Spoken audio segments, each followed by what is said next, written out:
मेरा बेटा 29 मई को 6:30 बजे घर से निकला टाफिया लेने के लिए। उसके बाद वो घर नहीं आया। हमने रात को काफ़ी तलाश किया, इधर उधर किया, शहर में ऐलान कराए, रात भर फिरते रहे, कोई पता इसका न चला। सुबह हमें 10 बजकर एक कॉल मौसूल हुई।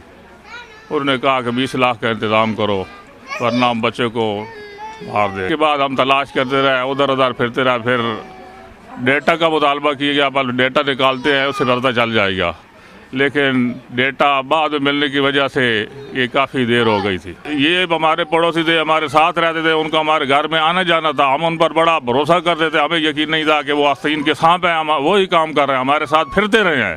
तो कुरान पढ़ के आए तो 5 बजे 5 रुपए मेरे को ले, सभी मैं चीज़ लेनी दुकान पे आया, मुड़ के नहीं गया। बड़ा भाई वापस आ गया, उसको पूछा बड़ा वो छोटा भाई की था अदामी, मैं नहीं पता, तलाश की तो नहीं मिले।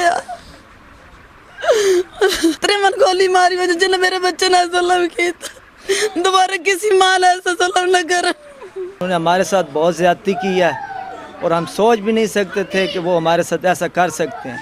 ऐसे तो दरिंदे भी नहीं करते जिस तरह उन्होंने किया है। समझ नहीं आ रही, हमारे वो दोस्त भाई बने हुए थे, उन्होंने हमारे साथ बहुत ज़्यादती की है। हम ये चाहते हैं कि हमारे साथ भरपूर इंसाफ हो और उनको फांसी पे लटकाया जाए और इसके बाद आइंदा कोई ऐसा शख्स करने की जुर्रत ना करे। हमारा हमसाया था, हमारी गली में एक किराएदार था, 2 साल से काफ़ी अरसे से रह रहा था यहाँ पर। हमें नहीं भरोसा था कि वो ऐसा लड़का है, उसने ना वो उसका हर घर में आना जाना था, लेकिन वो आस्तीन का सांप निकला है। तो लिहाजा हमारी आप लोगों से यही गुजारिश है, हुकूमत से गुजारिश है कि ऐसे लोगों को सरेआम फांसी दी जाए और इनको कैफरे किरदार तक पहुँचाया जाए।